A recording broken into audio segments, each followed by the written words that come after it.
ਧੰਨ ਵਾਹਿਗੁਰੂ ਸਾਹਿਬ ਜੀਓ।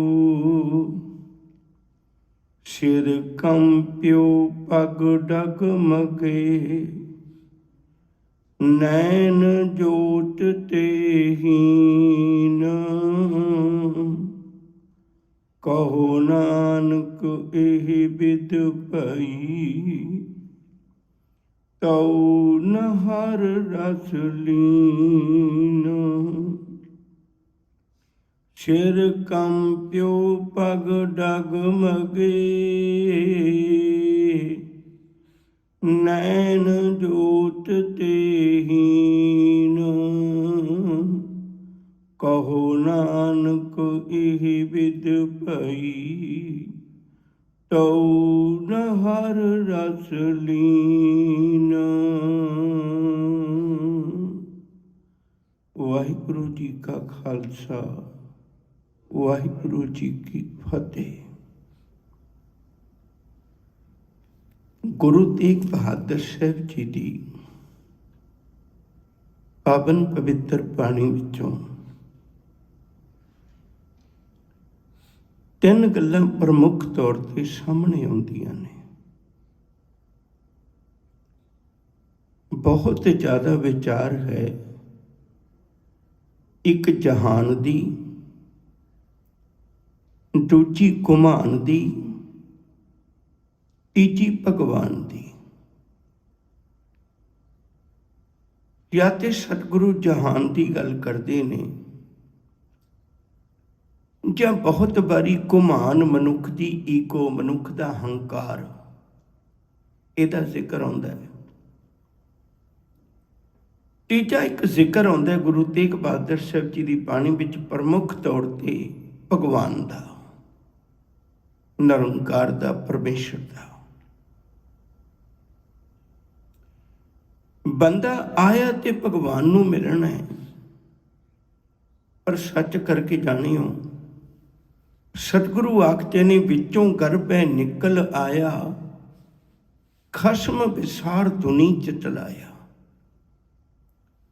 ਭਗਵਾਨ ਨੂੰ ਭੁੱਲ ਗਿਆ, ਦੋ ਚੀਜ਼ਾਂ ਨਾਲ ਜੁੜ ਗਿਆ, ਜਾਂ ਤੇ ਜਹਾਨ ਨਾਲ ਜੁੜਿਆ ਹੋਇਆ ਹੈ ਜਾਂ ਘੁਮਾਨ ਨਾਲ ਜੁੜਿਆ ਹੋਇਆ ਹੈ। ਸਾਰੀ ਜ਼ਿੰਦਗੀ ਇਸੇ ਵਿੱਚ ਹੀ ਗੁਜ਼ਾਰ ਕੇ ਤੁਰ ਜਾਂਦਾ ਹੈ।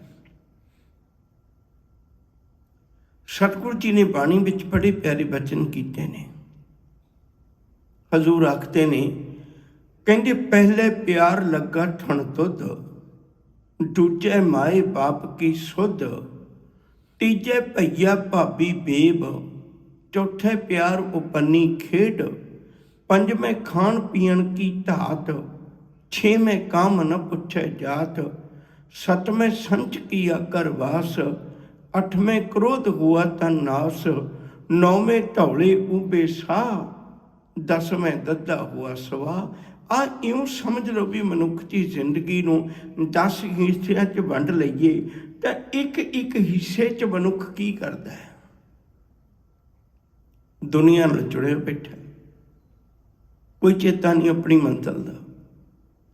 ਜਾਂ ਦੂਜਾ ਪੱਖ ਹੈ ਵੀ ਦੁਨੀਆ ਵਿੱਚ ਮਨੁੱਖ ਜਿਤਨਾ ਕੁਛ ਵੀ ਬਹੁਤਾ ਕਰਦਾ ਹੈ, ਉਹ ਸਿਰਫ ਹੰਕਾਰ ਦੇ ਕਾਰਨ ਕਰਦਾ ਹੈ, ਗੁਮਾਨ ਦੇ ਕਾਰਨ ਕਰਦਾ ਹੈ। ਬਸ ਇੱਕੋ ਹੀ ਗੱਲ ਤੇ ਜ਼ਿੰਦਗੀ ਲੇਖੇ ਲਾ ਦਿੰਦਾ, ਮੈਂ ਦੁਨੀਆ ਨੂੰ ਪ੍ਰਗਟ ਕਰਦੀ ਹਾਂ ਵੀ ਮੈਂ ਕੀ ਹੈ। ਹਾਲਾਂਕਿ ਤੇਰੇ ਤੋਂ ਪਹਿਲਾਂ ਮਨਾ ਕਿੰਨੇ ਤੁਰ ਗਏ, ਉਹ ਵੀ ਇਵੇਂ ਜੋੜ ਲਾਉਂਦੇ ਸੀ ਵੀ ਦੁਨੀਆ 'ਚ ਪ੍ਰਗਟ ਕਰਦੀ ਹੈ ਮੈਂ ਕੀ ਹੈ। ਪਰ ਅੱਜ ਉਹਨਾਂ ਦੀ ਜ਼ਿੰਦਗੀ ਦਾ ਕੋਈ ਜ਼ਿਕਰ ਤੱਕ ਨਹੀਂ ਆਉਂਦਾ। ਸਾਹਿਬ ਦੂਜਾ ਜ਼ਿਕਰ ਕਰਦੇ ਨੇ, ਮਨੁੱਖ ਹੰਕਾਰ ਨਾਲ ਜੁੜ ਜਾਂਦਾ ਹੈ। ਤੀਜੇ ਪਹਿਰੇ ਰਹਿਣ ਕੇ ਵਣਜਾਰਿਆ ਮਿੱਤਰਾ, ਧਨ ਜੋਬਨ ਸਿਉ ਚਿੱਤ, ਹਰ ਕਾ ਨਾਮ ਨਾ ਚੇਤੀ ਵਣਜਾਰਿਆ ਮਿੱਤਰਾ, ਬੱਧਾ ਛੁੱਟੈ ਜਿੱਟ, ਹਰ ਕਾ ਨਾਮ ਨਾ ਚੇਤੈ ਪ੍ਰਾਣੀ, ਬਿਕਲ ਭਇਆ ਸੰਗ ਮਾਇਆ, ਧਨ ਸਿਉ ਰੱਤਾ ਜੋਬਨ ਮੱਤਾ, ਅਹਿਲਾ ਜਨਮ ਗਵਾਇਆ, ਧਰਮ ਸੇਤੀ ਵਪਾਰ ਨ ਕੀਤੋ, ਕਰਮ ਨ ਕੀਤੋ ਮਿੱਟ, ਕਹੋ ਨਾਨਕ ਪ੍ਰਾਣੀ ਤੀਜੇ ਪਹਿਰੇ, ਧਨ ਜੋਬਨ ਸਿਉ ਚਿੱਟ। ਹੰਕਾਰ ਵਿੱਚ ਹੀ ਚਲਾ ਗਿਆ। ਹਮ ਕੀਆ, हम करेंगे, इन्हां गल्लां पिछे जिंदगी गुजारदा है। हम किया, हम करेंगे, हम मूर्ख गवार, करने वाला विसरिया, दूजे भाई प्यार, कहंदे भुल गया मालक। किवें जिंदगी गुजार जांदे सारी। सतगुरु ने बार बार इस गल ते जिक्र किया है। भाई गुरदास जी दे एक बोल कहन लगा, बड़ी ध्यान नाल सुनो। शुद्ध न होवे बाल बुद्ध, बालक लीला विच विहावे। कहने बचपन विच बहुत ज्ञान नहीं हुंदा बंदे नूं, ते बालपन की उम्र अज्ञानता विच गुजर जाती है।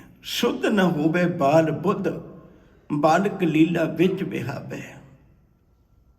पर जोबन भरमाइए, पर तन धन, पर निंद पुचावे। कहते जवानी आ गई, हुण दूजियां दी सुंदरता, दूजियां दा पैसा, दूजियां दी निंदा, इन्हां तीन गल्लां 'च जिंदगी दे दिन लंघदे ने। बिरत होआ महाजाल विच,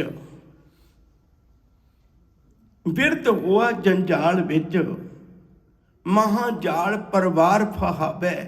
इसे जंजाल विच बिरत हो गया, बुढ़ापे की उम्र आ गई। बल गीणा मत गीण होए, 972 बरड़ावे। कहन लगे शरीर का बल भी थक गया, ते अकल भी हार गई। जे कोई गल करता तो सुनता भी नहीं, कोई ध्यान नाल भी। ये तो 70-72 होया, इहदी की सुननी है। बजुर्ग च कौन सुनता फिर। भाई गुरदास जी आखते ने, कहते अंधा अन्ना बोला पिंगला। अन्ना हो गया अखां तो, बोला हो गया कन्ना तो, पिंगला पैरों तो तुरन की समर्था नहीं रही। कहते तन थक गया, हैरानी की गल है। अन्ना बोला पिंगला, तन थका मन दैन दिशतावै। मन हजे भी भटकना च पिया होया, हजे भी स्थिर नहीं होया, हजे भी टिका च नहीं आया। साध संगत गुर शब्द बिन, साध संगत गुर शब्द बिन। ना कदे संगत विच आया सी, ना कदे गुरु शब्द का लड़ पकड़िया सी। 184 जोन भरमावे, औसर चुका हथ ना आवे। समा लंघ गया, हुण हथ पल्ले कुछ भी नहीं पैंदा। एक छोटी जी बेनती करा, बड़ी तवज्जो दे के सुनियो। बिरध अवस्था विच मनुख बहुत परेशान हो जाता है। ये गल वखरी भी, वो बहाने भावें कई तरह के लावे, बहाने भावें कई तरह के लावे। मेरा परिवार नहीं आखा मनदा, मेरी कोई गल नहीं सुनता, कई तरह के असीं बहाने घड़ लैने हैं ना। पर हकीकत कुछ हो रहा है। हकीकत यह है भई हुण अखां तो दृष्टा नहीं, बाहर देखण जोगी समर्था नहीं रही, बाहर देख नहीं सकता, अंदरों डर लगता है। अंदर जिहड़ी भी याद छुपी बैठी है, वो किते ठगियां मारदा है, किते बेईमानी करदा है, किते कूड़ बोलदा है, किते कुछ करदा है। वो अपनियां यादां दी पटारी खोलदा है ते डर जांदा है। अंदरों देखना नहीं चाहता, अंदरों डरदा है। बाहरों दिसदा कुछ नहीं, हुण कित्थे जावे। बिरध अवस्था च लोग तां परेशान हो जाते हैं। सतगुरु जी ने अज बड़ी प्यारी बात समझाई है। कहते बंदिया वेख, बड़ी बारी गुरु ने तेरे कन्ना च शब्द पाए सी, बिखै बन फीका त्याग री सखिए, नाम महारस पियो। बिन रस चाखे बुढ़ गई सगली, सुखी ना होवत जियो। बेनती कर लगा सा, बंदा अपने बुढ़ापे नूं मद्दे नज़र रखदे होया ये समझ लैंदा भी एक दिन मेरे च समर्था नहीं रहनी, मैं अपने काम आप करन जोगा नहीं रहना। फिर बंदा कोशिश करता है मैं इंश्योरेंस करवा दियाँ, मैनू बुढ़ापे विच इलाज की औखी ना आवे। बंदा प्रॉपर्टी में सांभ के रखता है, मैं उन्ना चिर नहीं ना करवाउणी जिन्ना चिर मैनू आखिरी मौका नहीं आता, किते मैनू रुलना ना पै जाए। ਦਵਾਈ ਦਾ ਵੀ ਪ੍ਰਬੰਧ ਕਰ ਲੈਂਦਾ, ਖਾਣ ਦਾ ਵੀ ਪ੍ਰਬੰਧ ਕਰ ਲੈਂਦਾ, ਬੁਢਾਪੇ ਵਿੱਚ ਸਾਰੀਆਂ ਚੀਜ਼ਾਂ ਦਾ ਪ੍ਰਬੰਧ ਕਰ ਲੈਂਦਾ। ਮੈਂ ਹੈਰਾਨ ਹੈ, ਬੰਦਾ ਕਦੇ ਰੱਬ ਨਾਲ ਸਾਂਝ ਨਹੀਂ ਪਾਉਂਦਾ ਵੀ ਮਾਲਕ ਅੱਜ ਮੈਂ ਤੇਰੀ ਬਾਣੀ ਪੜ੍ਹਨਾ ਤੇ ਜਦੋਂ ਮੈਂ ਬੁਢਾਪੇ ਵਿੱਚ ਕਿਸੇ ਧਾਰਮਿਕ ਸਥਾਨ ਤੇ ਜਾਣ ਜੋਗਾ ਨਾ ਰਵਾਂ ਤਾਂ ਮੇਰੇ ਜੀਵਨ ਵਿੱਚ ਕੁਝ ਐਸੀਆਂ ਯਾਦਾਂ ਪਈਆਂ ਹੋਣ ਜਿਨ੍ਹਾਂ ਯਾਦਾਂ ਨੂੰ ਮੈਂ ਉਦੋਂ ਯਾਦ ਕਰਕੇ ਤੇਰੇ ਨਾਂ ਨਾਲ ਜੁੜ ਸਕਾਂ। ਬੁਢਾਪੇ 'ਚ ਸਭ ਕੁਝ ਦਾ ਪ੍ਰਬੰਧ ਕਰ ਲੈਂਦਾ, ਪਰ ਬੁਢਾਪੇ 'ਚ ਬੰਦਾ ਕਦੇ ਆਪਣੇ ਆਪ ਦਾ ਪ੍ਰਬੰਧ ਨਹੀਂ ਕਰਦਾ ਵੀ ਮੈਨੂੰ ਆਪਣੇ ਅੰਦਰੋਂ ਵੀ ਕੋਈ ਰਸ ਆਵੇ, ਮੈਨੂੰ ਆਪਣੇ ਅੰਦਰੋਂ ਵੀ ਕੋਈ ਆਨੰਦ ਆਵੇ। ਗੁਰਬਾਣੀ ਦਾ ਇੱਕ ਬਚਨ ਹੈ ਨਾ ਬੜਾ ਪਿਆਰਾ, ਗੁਰਮੁਖ ਬੁੱਢੇ ਕਦੇ ਨਹੀਂ ਜਿਨ੍ਹਾਂ ਅੰਤਰ ਸੁਰਤ ਗਿਆਨ, ਉਹ ਕਦੇ ਬੁਢਾਪੇ ਦੇ ਝੋਰੇ ਵਿੱਚ ਝੋਰਦੇ ਹੀ ਨਹੀਂ, ਕਿਉਂਕਿ ਉਹਨਾਂ ਦੇ ਅੰਦਰ ਸੁਰਤ ਵਿੱਚ ਉਹ ਗਿਆਨ ਪਿਆ ਹੋਇਆ ਹੈ ਜਿਹੜਾ ਉਹਨਾਂ ਨੇ ਆਪਣੇ ਜਵਾਨੀ ਪਹਿਰੇ ਵਿੱਚ ਦੂਜੀ ਉਮਰ ਵਿੱਚ ਗੁਜ਼ਾਰਿਆ, ਉਹ ਯਾਦਾਂ ਪਈਆਂ ਹੋਈਆਂ ਨੇ। ਗੁਰੂ ਤੇਗ ਬਹਾਦਰ ਸਾਹਿਬ ਜੀ ਦੇ ਸ਼ਲੋਕ ਵਿੱਚ ਅੱਜ 3 ਗੱਲਾਂ ਆਈਆਂ ਨੇ। ਸਿਰ ਕੰਬਿਓ, ਸਿਰ ਕੰਬਦਾ ਹੈ।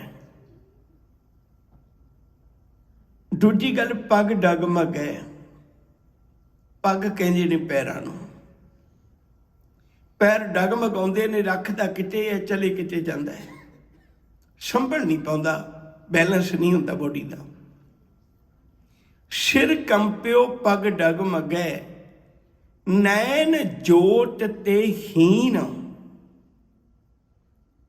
ਨੈਣ ਅੱਖਾਂ, ਜੋਤ ਤੇ ਹੀਨ, ਇਹਨਾਂ 'ਚ ਦੇਖਣ ਦੀ ਸਮਰੱਥਾ ਨਹੀਂ ਰਹੀ। ਕਹੋ ਨਾਨਕ ਇਹ ਬਿਧ ਭਈ, ਆਹ ਹਾਲਤ ਬਣ ਗਈ ਬੰਦੇ ਦੀ। ਤਉ ਨਾ ਹਰ ਰਸ ਲੀਨ, ਪਰ ਹੈਰਾਨੀ ਦੀ ਗੱਲ ਹੈ ਰੱਬੀ ਰਸ ਨਾਲ ਹਾਲੇ ਵੀ ਨਹੀਂ ਜੁੜਿਆ। ਇਹਦਾ ਮਤਲਬ ਹਾਲੇ ਵੀ ਜੁੜ ਸਕਦਾ ਸੀ, ਹਜੇ ਵੀ ਮਾਲਕ ਦੇ ਚਰਨਾਂ ਵਿੱਚ ਜੁੜ ਸਕਦਾ ਸੀ, ਪਰ ਹੁਣ ਵੀ ਰੱਬੀ ਰਸ ਨਹੀਂ ਲੈਂਦਾ, ਹਜੇ ਵੀ ਜੀਵਨ ਦੀ ਭਟਕਣਾ ਹੈ। ਹੁਣ ਸਰੀਰ ਦੇ ਇਹਨਾਂ 3 ਅੰਗਾਂ ਦਾ ਕਿਉਂ ਜ਼ਿਕਰ ਕੀਤਾ ਹੈ? ਇਹਨਾਂ ਦੀ ਬੜੀ ਸਾਂਝ ਹੈ ਆਪਸ ਵਿੱਚ ਹੀ। ਸਿਰ ਕੰਬਿਓ ਦਾ ਅਰਥ ਹੈ ਵੀ ਤੇਰੀ ਸੋਚ ਹੁਣ ਡਗਮਗਾ ਗਈ, ਆਪਣੀਆਂ ਗੱਲਾਂ ਆਪੇ ਹੀ ਭੁੱਲ ਜਾਂਦਾ, ਕਹਿਣਾ ਕੁਛ ਚਾਹੁੰਦਾ ਹੈ, ਕਹਿ ਕੁਛ ਹੋ ਜਾਂਦਾ ਹੈ। ਸੋਚ ਕੀ ਹੈ? ਪਹਿਲੀ ਗੱਲ। ਦੂਜੀ ਗੱਲ ਪੈਰ। ਤੀਜੀ ਗੱਲ ਹੈ ਅੱਖਾਂ। ਇਹਨਾਂ ਦੀ ਬੜੀ ਸਾਂਝ ਹੈ। ਯਾਦ ਰੱਖਿਓ, ਮਨੁੱਖ ਦੇ ਕੋਲ ਬਹੁਤੇ ਸੁਨੇਹੇ, ਬਹੁਤੇ ਕਿਉਂ 90% ਸੁਨੇਹੇ ਕਹਿ ਲਵਾਂ, ਬਹੁਤੇ 90% ਸੁਨੇਹੇ ਮਨੁੱਖ ਦੇ ਕੋਲ ਅੱਖਾਂ ਦੇ ਨੇ। ਅੱਖਾਂ ਕਹਿੰਦੀਆਂ ਨੇ ਬੇਗਾਨਾ ਹੈ, ਅੱਖਾਂ ਕਹਿੰਦੀਆਂ ਨੇ ਆਪਣਾ ਹੈ, ਅੱਖਾਂ ਕਹਿੰਦੀਆਂ ਨੇ ਸੁੰਦਰ ਹੈ, ਅੱਖਾਂ ਕਹਿੰਦੀਆਂ ਇਹ ਕਰੂਪ ਹੈ, ਅੱਖਾਂ ਕਹਿੰਦੀਆਂ ਨੇ ਇਹਦੇ ਨਾਲ ਨਫ਼ਰਤ ਕਰਨੀ ਹੈ, ਅੱਖਾਂ ਕਹਿੰਦੀਆਂ ਇਹਦੇ ਨਾਲ ਪਿਆਰ ਕਰਨਾ ਹੈ, ਅੱਖਾਂ ਕਹਿੰਦੀਆਂ ਇਹਦੇ ਨਾਲ ਮੋਹ ਮੁਹੱਬਤ ਕਰਨੀ ਹੈ। ਜਿੰਨਾ ਸੁਨੇਹਾ ਅੱਖਾਂ ਹੀ ਦਿੰਦੀਆਂ ਨੇ ਨਾ, ਜੋ ਅੱਖਾਂ ਦੇਖਦੀਆਂ ਨੇ, ਪਰ ਅੱਖਾਂ ਦੀ ਇੱਕ ਖੂਬੀ ਅੱਖਾਂ ਦੇਖ ਕੇ ਛੱਡ ਦਿੰਦੀਆਂ ਨੇ। ਸੋਚ ਪਕੜ ਲੈਂਦੀ ਹੈ ਬੰਦੇ ਦੀ। ਅੱਖਾਂ ਦਾ ਦੇਖਿਆ ਹੋਇਆ ਸੋਚ ਵਿੱਚ ਯਾਦ ਰਹਿ ਜਾਂਦਾ ਹੈ, ਬੜੇ ਸਮੇਂ ਤੋਂ ਬਾਅਦ ਵੀ ਬੰਦਾ ਪਛਾਣ ਲੈਂਦਾ ਹੈ। ਅੱਖਾਂ ਨੇ ਦੇਖਿਆ, ਸੋਚ ਨੇ ਪਕੜ ਲਿਆ। ਹੁਣ ਜਿਹੜੀ ਸੋਚ ਅੰਦਰ ਪਈ ਸੀ ਉਹਨੇ ਬਾਰ-ਬਾਰ ਮਜਬੂਰ ਕੀਤਾ, ਪੈਰਾਂ ਨੇ ਲੈ ਕੇ ਉੱਥੇ ਤੱਕ ਚਲੇ ਗਏ ਜਿੱਥੇ ਪਾਪ ਕਮਾਉਣਾ ਸੀ। ਇਹ 3 ਚੀਜ਼ਾਂ ਬੁਢਾਪੇ ਦੇ ਵਿੱਚ ਨੁਕਸਾਨਦੇਹ ਹੋ ਜਾਂਦੀਆਂ ਨੇ। ਜੇ ਤੇਰੀਆਂ ਅੱਖਾਂ ਗੁਰੂ ਨੂੰ ਦੇਖਦੀਆਂ, ਜੇ ਤੇਰੀ ਸੋਚ ਵਿੱਚ ਗੁਰੂ ਬੈਠਾ ਹੁੰਦਾ ਤਾਂ ਤੇਰੇ ਪੈਰ ਤੈਨੂੰ ਕਿਸੇ ਧਾਰਮਿਕ ਸਥਾਨ ਤੇ ਲੈ ਕੇ ਜਾਂਦੇ ਮਨਾ। ਅੰਨ ਕਾਈ ਰਾਤੜਿਆ ਬਾਟ ਤੋਂ ਹਿਲੀ ਰਾਮ, ਪਾਪ ਕਮਾਮਦਿਆਂ ਤੇਰਾ ਕੋਈ ਨਾ ਵੇਲੀ ਰਾਮ। ਕੁਰਾਹੇ ਪੈ ਰਹੇ ਸਾਰੀ ਜ਼ਿੰਦਗੀ। 3 ਚੀਜ਼ਾਂ ਭਟਕਣਾ ਦਾ ਕਾਰਨ ਬਣ ਜਾਂਦੀਆਂ ਨੇ ਜੀਵਨ ਵਿੱਚ। ਇਸੇ ਲਈ ਹਜ਼ੂਰ ਨੇ ਇੱਕ ਗੱਲ ਆਖੀ ਹੈ, ਕਹਿਣ ਲੱਗੇ ਇਹਨਾਂ ਨੇਤਰਾਂ ਦੇ ਨਾਲ ਤੂੰ ਧਰਮ ਕਮਾ ਸਕਣਾ ਹੈ। ਸ਼ੇਖ ਫਰੀਦ ਦਾ ਬਚਨ ਹੈ ਬੜਾ ਪਿਆਰਾ, ਉਹ ਕਹਿੰਦੇ ਜੇ ਤਾਂ ਤੇਰੀਆਂ ਅੱਖਾਂ ਸਾਰੀ ਜ਼ਿੰਦਗੀ ਜਹਾਨ ਨੂੰ ਵੇਖਦੀਆਂ ਰਹੀਆਂ, ਫਿਰ ਤਾਂ ਸੱਚ ਕਰਕੇ ਜਾਣੀ, ਜਿਨ ਲੋਇਣ ਜਗ ਮੋਹਿਆ ਸੇ ਲੋਇਣ ਮੈਂ ਡਿਠ, ਕੱਜਲ ਰੇਖ ਨਾ ਸਿੰਧੀਆਂ ਸੇ ਪੰਖੀ ਸੂਏ ਬਿਹਟ। ਮਨੁੱਖ ਅੱਖਾਂ ਨੂੰ ਬਹੁਤ ਸ਼ਿੰਗਾਰਦਾ ਹੈ, ਕਈ ਵਾਰੀ ਜ਼ੁਬਾਨ ਨਹੀਂ ਬੋਲਦੀ ਪਰ ਅੱਖਾਂ ਬੋਲਦੀਆਂ ਨੇ। ਸਤਿਗੁਰੂ ਆਖਦੇ ਨੇ, ਕਹਿਣ ਲੱਗੇ ਜੇ ਕਿਤੇ ਅੱਖਾਂ ਨੂੰ ਸੰਭਾਲ ਲਵੇਂ ਫਿਰ ਐਸਾ ਵੀ ਹੋ ਸਕਦਾ ਹੈ, ਕਾਗਾ ਕਰਨ ਢਡੋਲਿਆ ਸ਼ਗਲਾ ਖਾਇਆ ਮਾਸ, ਇਹ ਦੋਏ ਨੈਣਾ ਮਤ ਛੂਹੋ ਫਿਰ ਦੇਖਣ ਕੀ ਆਸ। ਇਹਨਾਂ ਦੋ ਅੱਖਾਂ ਨੂੰ ਵਿਕਾਰਾਂ ਨੇ ਇੰਨਾ ਨਾ ਪਰੇਸ਼ਾਨ ਕਰ ਦਿਓ, ਮੈਨੂੰ ਮੇਰੇ ਮਾਲਕ ਦੇ ਤੱਕਣ ਦੀ ਆਸ ਹੈ। ਜੇ ਤੇਰੀਆਂ ਅੱਖਾਂ ਬਸ ਵਿੱਚ ਆ ਜਾਣ, ਤੇਰੀਆਂ ਅੱਖਾਂ ਨੂੰ ਦੇਖਣ ਦੀ ਜਾਚ ਆ ਜਾਏ, ਸੱਚ ਕਰਕੇ ਜਾਣਿਓ ਬੰਦਾ ਅੱਖਾਂ ਨਾਲ ਹੀ ਧਰਮ ਕਮਾ ਸਕਦਾ ਹੈ। ਹਜ਼ੂਰ ਦੇ ਬਚਨ ਬਹੁਤ ਵਾਰੀ ਪੜ੍ਹਦੇ ਹੋ, ਸੋ ਕਹੁ ਟਲ ਗੁਰ ਸੇਵੀ ਹੈ, ਐਨ ਸਹਿ ਸੁਭਾਏ, ਦਰਸ਼ਨ ਪਰਸੇ ਗੁਰੂ ਕੈ, ਜਨਮ ਮਰਨ ਦੁੱਖ ਜਾਏ। ਬੁਢਾਪਾ ਵੀ ਸਵਾਰਿਆ ਜਾ ਸਕਦਾ ਹੈ, ਕਿਤੇ ਮਾਲਕ ਦੇ ਚਰਨਾਂ ਨਾਲ ਜੁੜ ਜਾਈਏ। ਇੱਕ ਬੇਨਤੀ ਹੋਰ ਕਰਾਂ, ਗੁਰਮਤਿ ਕੈਸੀ ਪਿਆਰੀ ਹੈ। ਦੋ ਤਰ੍ਹਾਂ ਦੇ ਲੋਕ ਸਾਨੂੰ ਨਜ਼ਰ ਆਉਂਦੇ ਨੇ, ਇੱਕ ਅਕਲਾਂ ਦੇ ਬੁੱਢੇ, ਇੱਕ ਸ਼ਕਲਾਂ ਦੇ ਬੁੱਢੇ। ਉਹ ਧਿਆਨ ਦੇ ਕੇ ਸੁਣਿਓ, ਜਿਹੜੇ ਸ਼ਕਲਾਂ ਦੇ ਬੁੱਢੇ ਨੇ ਮੇਰੇ ਵਰਗੇ, ਇਹ ਤਾਂ ਕੁਦਰਤੀ ਤਬਦੀਲੀ ਹੈ। ਇਹ ਤਬਦੀਲੀ ਤੁਸੀਂ ਨਾ ਵੀ ਕਰਨੀ ਚਾਹੋ ਤਦ ਵੀ ਹੋ ਜਾਣੀ ਹੈ। ਕੋਈ ਚਾਹੁੰਦਾ ਮੈਂ ਬਚਪਨ ਤੋਂ ਜਵਾਨੀ 'ਚ ਜਾਵਾਂ, ਖਾਸ ਕਰਕੇ ਜਵਾਨੀ ਤੋਂ ਬੁਢਾਪੇ ਵਾਲੇ ਸਫ਼ਰ ਨੂੰ ਤਾਂ ਕੋਈ ਵੀ ਨਹੀਂ ਕਰਨਾ ਚਾਹੁੰਦਾ। ਜਵਾਨੀ 'ਚ ਬਹੁਤਾ ਸਮਾਂ ਰੁਕਣਾ ਚਾਹੁੰਦਾ ਬੰਦਾ, ਪਰ ਇਹ ਬਾਹਰੀ ਤਬਦੀਲੀਆਂ ਕੁਦਰਤੀ ਤਬਦੀਲੀਆਂ ਨੇ, ਹੋ ਜਾਂਦੀਆਂ ਨੇ। ਜਿੰਨਾ ਮਰਜ਼ੀ ਕੋਈ ਰੋਕੇ, ਇਹ ਨਹੀਂ ਰੁਕਣੀਆਂ, ਹੋ ਜਾਣੀਆਂ ਨੇ। ਬਚਪਨ ਤੋਂ ਜਵਾਨੀ 'ਚ, ਜਵਾਨੀ ਤੋਂ ਬੁਢਾਪੇ 'ਚ, ਬੁਢਾਪੇ ਤੋਂ ਅੱਗੇ ਕਹਾਣੀ ਖਤਮ ਹੈ, ਤੇ ਹੋ ਜਾਣੀਆਂ ਨੇ ਤਬਦੀਲੀਆਂ। ਨਾ ਵੀ ਕਰੇਂਗੇ ਕੁਦਰਤ ਦੇ ਸਾਧਨ ਨਾਲ, ਇਹ ਹੋ ਜਾਣੀਆਂ ਨੇ। ਬਦਲਾਉਣਾ ਤਾਂ ਬੰਦਿਆ ਅੰਦਰੋਂ ਸੀ ਆਪਣੇ ਆਪ ਨੂੰ, ਬਦਲਾਉਣਾ ਤਾਂ ਅੰਦਰੋਂ ਸੀ ਆਪਣੇ ਆਪ ਨੂੰ। ਉਹ ਸੀ ਗੁਰਮਤਿ ਰਾਹੀਂ ਬਦਲਣਾ। ਕਿਤੇ ਐਸਾ ਨਾ ਹੋ ਜਾਏ ਦਾੜੀ ਸਫੇਦ ਹੋ ਗਈ, ਕਿਤੇ ਐਸਾ ਨਾ ਹੋ ਜਾਏ ਉਮਰ ਵਡੇਰੀ ਹੋ ਗਈ ਤੇ ਬਾਹਰੀ ਤੌਰ ਤੇ ਤਾਂ ਸਫੇਦ ਹੋ ਗਿਆ, ਅੰਦਰੋਂ ਕਾਲਾ ਹੀ ਨਾ ਹੋਵੇ ਕਿਤੇ। ਅੰਦਰੋਂ ਵੀ ਬਦਲ ਗਿਆ, ਅੰਦਰੋਂ ਵੀ ਉਹ ਜਿਹਾ ਹੋ ਗਿਆ ਜਿਹੋ ਜਿਹਾ ਤੂੰ ਬਾਹਰੋਂ ਦਿਸਦਾ ਹੈ। ਸਤਿਗੁਰੂ ਬੜੀ ਪਿਆਰੀ ਬਾਤ ਸਮਝਾਉਂਦੇ ਨੇ, ਕਹਿਣ ਲੱਗੇ ਭਲਿਓ ਆਪਣੇ ਅੰਦਰ ਮਾਲਕ ਦੇ ਚਰਨਾਂ ਵਿੱਚ ਜੁੜ ਕੇ ਦੇਖੀ। ਜਿਹੜੀ ਬੇਨਤੀ ਕਰਨ ਲੱਗਾ ਸਾਂ, ਇੱਕ ਅਕਲਾਂ ਦੇ ਬੁੱਢੇ ਨੇ, ਇੱਕ ਸ਼ਕਲਾਂ ਦੇ ਬੁੱਢੇ ਨੇ। ਸੰਸਾਰ ਵਿੱਚ ਸ਼ਕਲਾਂ ਦੇ ਬੁੱਢੇ ਬਹੁਤ ਨੇ, ਪਰ ਅਕਲਾਂ ਦੇ ਬੁੱਢੇ ਬਹੁਤ ਥੋੜੇ ਨੇ। ਅੱਜ ਦਾ ਦਿਨ ਇੱਕ ਸਾਨੂੰ ਇਹੀ ਯਾਦ ਦਿਵਾਉਂਦਾ ਹੈ, ਜਿਹਦੀ ਉਮਰ ਤੇ 18 ਸਾਲ ਹੈ ਸਿਰਫ, ਪਰ ਅਸੀਂ ਉਹਦਾ ਨਾਂ ਜਿਹੜਾ ਜਦੋਂ ਵੀ ਲੈਨੇ, ਬਾਬਾ ਅਜੀਤ ਸਿੰਘ ਜੀ। ਬਾਬਾ ਕਹਿੰਦੇ 18 ਸਾਲ ਦੇ ਬੱਚੇ ਨੂੰ ਬਾਬਾ। ਉਹ ਇਸ ਲਈ ਕਹਿੰਦੇ ਹੈ ਕਿਉਂਕਿ ਉਹ ਅਕਲਾਂ ਕਰਕੇ ਬਹੁਤ ਵੱਡਾ ਹੈ, ਉਹ ਅਕਲਾਂ ਕਰਕੇ ਬਹੁਤ ਸਿਆਣਾ ਹੈ। ਯਾਦ ਰੱਖਿਓ, ਬਾਬਾ ਅਜੀਤ ਸਿੰਘ ਦਾ ਜਨਮ ਹੋਇਆ ਗੁਰੂ ਗੋਬਿੰਦ ਸਿੰਘ ਜੀ ਭੰਗਾਣੀ ਦਾ ਯੁੱਧ ਜਿੱਤ ਕੇ, ਜੰਗ ਜਿੱਤ ਕੇ ਘਰ ਵਾਪਸ ਆਏ ਸਨ। ਸਿੱਖ ਜਗਤ ਵਿੱਚ ਇਹ ਪਹਿਲਾ ਪੁੱਤ ਹੈ, ਸਿੱਖ ਜਗਤ ਵਿੱਚ ਇਹ ਪਹਿਲਾ ਪੁੱਤ ਹੈ ਜਿਹਨੂੰ ਗੁਰੂ ਗੋਬਿੰਦ ਸਿੰਘ ਜੀ ਨੇ ਆਪਣੇ ਮੂੰਹ ਤੋਂ ਸਿੰਘ ਕਿਹਾ ਸੀ। ਹਾਲਾਂਕਿ 9 ਗੁਰੂਆਂ ਦਾ ਜਿਹੜਾ ਜੀਵਨ ਹੈ, ਤੁਸੀਂ ਪੜ੍ਹ ਕੇ ਦੇਖੋ, ਕਿਸੇ ਵੀ ਗੁਰੂ ਦੇ ਨਾਂ ਨਾਲ ਸਿੰਘ ਨਹੀਂ ਲੱਗਿਆ ਹੋਇਆ ਸ਼ਬਦ। ਇੱਥੋਂ ਤੱਕ ਇਹ 1687 ਜਾਂ 86 ਦੀ ਘਟਨਾ ਹੈ, ਕਿਉਂਕਿ 2 ਸੰਨ ਮਿਲਦੇ ਨੇ ਸਾਨੂੰ। ਪਰ ਚੇਤੇ ਰੱਖਿਓ, ਇਸ ਸੰਨ ਵਿੱਚ ਅਮਰ ਸੰਚਾਰ ਹੋਇਆ 1699 ਵਿੱਚ ਜਾ ਕੇ, ਕਰੀਬ 12-13 ਸਾਲ ਬਾਅਦ ਦੀ ਗੱਲ ਹੈ। पर गुरु गोबिंद सिंह जी ने, हालांकि गुरु गोबिंद सिंह का नाम भी उस वेले गोबिंद राय है, गुरु गोबिंद सिंह नहीं। पहला सिंह शब्द गुरु गोबिंद सिंह ने अपने मुख चों किसी ने कहा सी ते बाबा अजीत सिंह ने कहा सी। याद रखो जे सिख जगत विच पहला पुत है या पहला वो सिख है जिन्हों सिंह शब्द गुरु गोबिंद सिंह ने अपने मुख तो दिता सी ते अमर संचार तो पहला दिता सी। बदकिस्मती अज असीं सिंह शब्द छड्डदे जा रहे। गुरु गोबिंद सिंह के चारे पुत्तां दा जन्म अमर संचार तो पहला है, पर चारां दे नाम नाल गुरु ने सिंह लाया सी।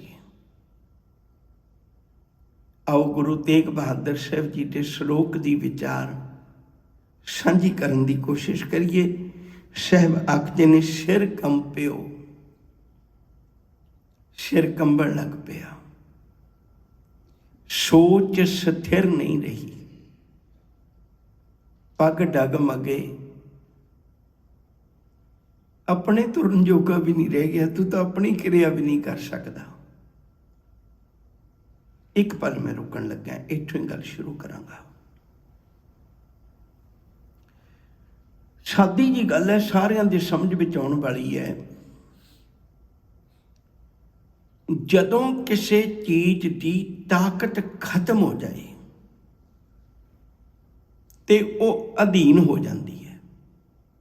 फिर दोबारे दोहरावां, किसी चीज की आज़ादी खत्म हो जाती है जदों उसकी ताकत खत्म हो जाए।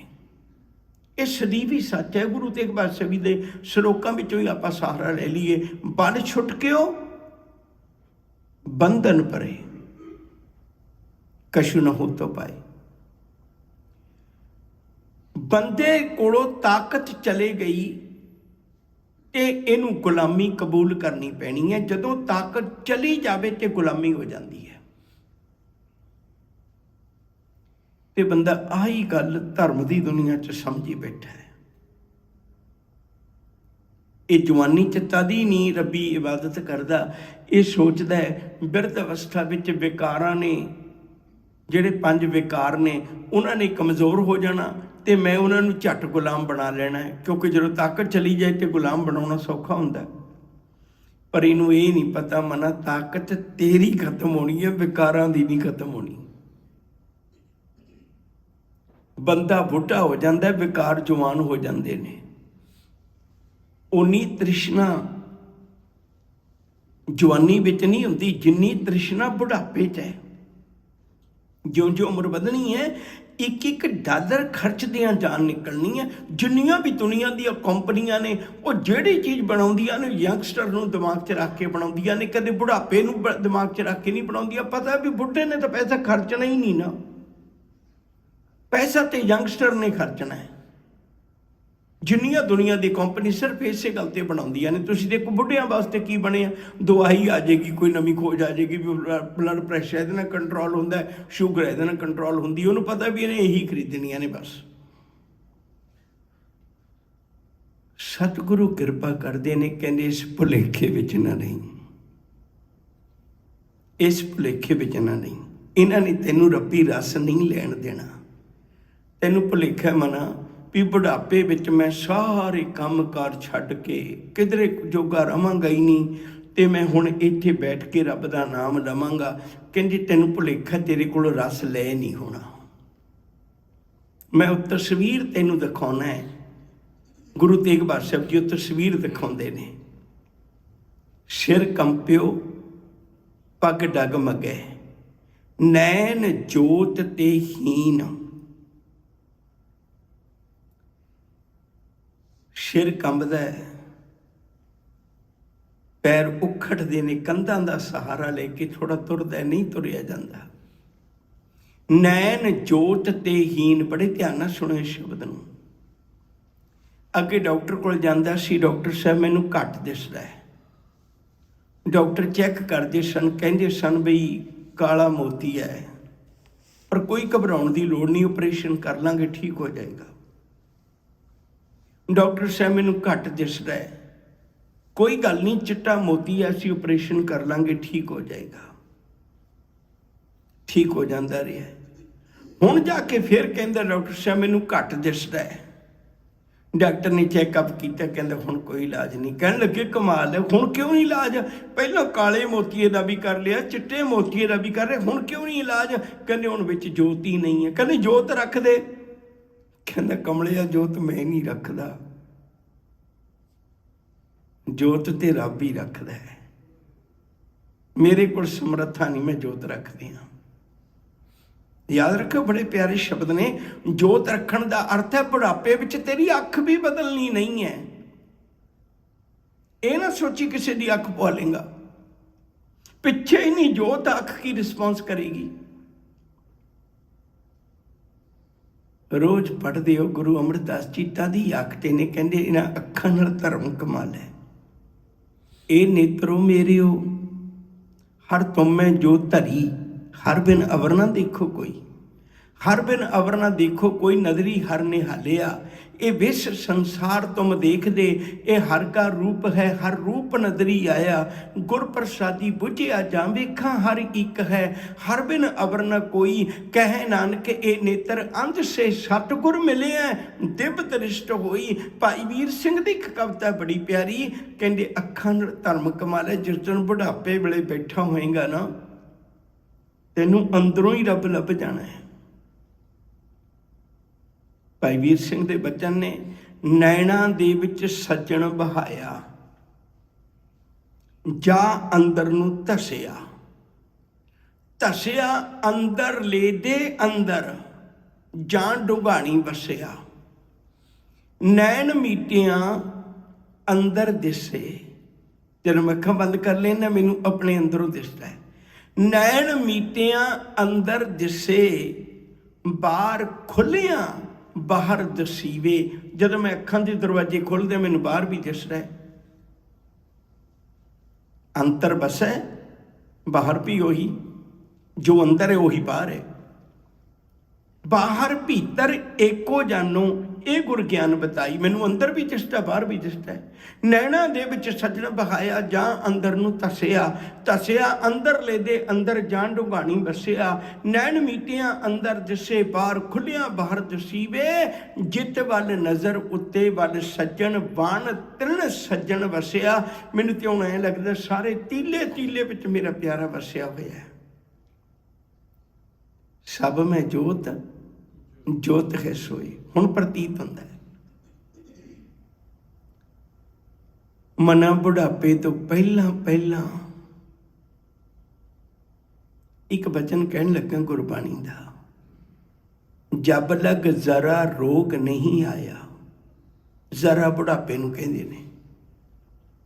ਜਦੋਂ ਤੱਕ ਬੁਢਾਪੇ ਦਾ ਰੋਗ ਨਹੀਂ ਆਇਆ, ਜਬ ਲਗ ਜ਼ਰਾ ਰੋਗ ਨਹੀਂ ਆਇਆ, ਜਬ ਲਗ ਕਾਲ ਗ੍ਰਸੀ ਨਹੀਂ ਕਾਇਆ, ਜਬ ਲਗ ਬਿਕਲ ਭਈ ਨਹੀਂ ਬਾਨੀ।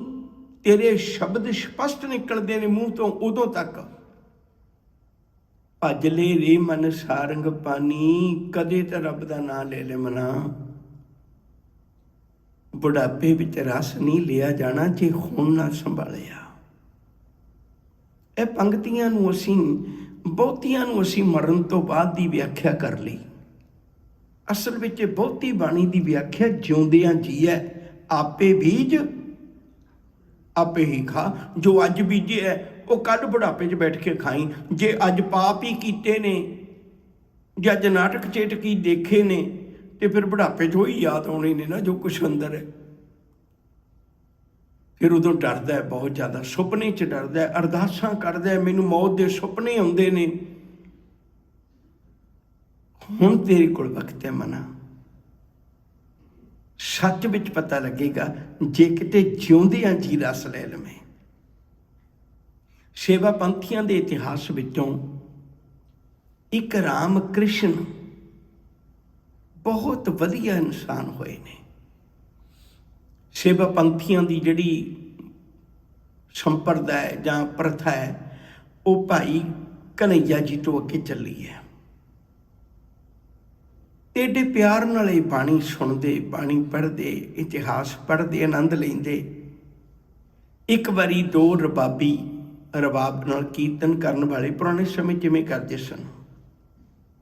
ਉਹ ਕੀਰਤਨ ਕਰਦਿਆਂ ਕਰਦਿਆਂ ਗੁਰੂ ਨਾਨਕ ਸਾਹਿਬ ਦੀ ਇੱਕ ਸਾਖੀ ਸੁਣਾਉਣ ਲੱਗ ਪਏ। ਸੰਗਤ ਵਿੱਚ ਭਾਈ ਕ੍ਰਿਸ਼ਨ ਜੀ, ਰਾਮ ਕ੍ਰਿਸ਼ਨ ਜੀ ਵੀ ਬੈਠੇ ਨੇ।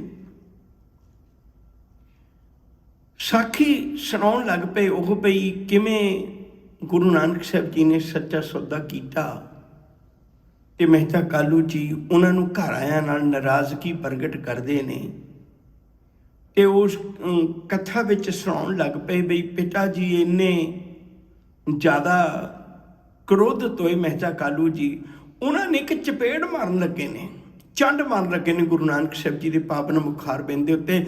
ਜਦੋਂ ਉਹਨਾਂ ਨੇ ਇਹ ਸਾਖੀ ਇਵੇਂ ਸੁਣਾਈ ਤੇ ਸੋਚ ਕੇ ਦੇਖੋ ਕਿੱਡੇ ਆਨੰਦ ਵਿੱਚ ਜੁੜੇ ਹੋਣਗੇ।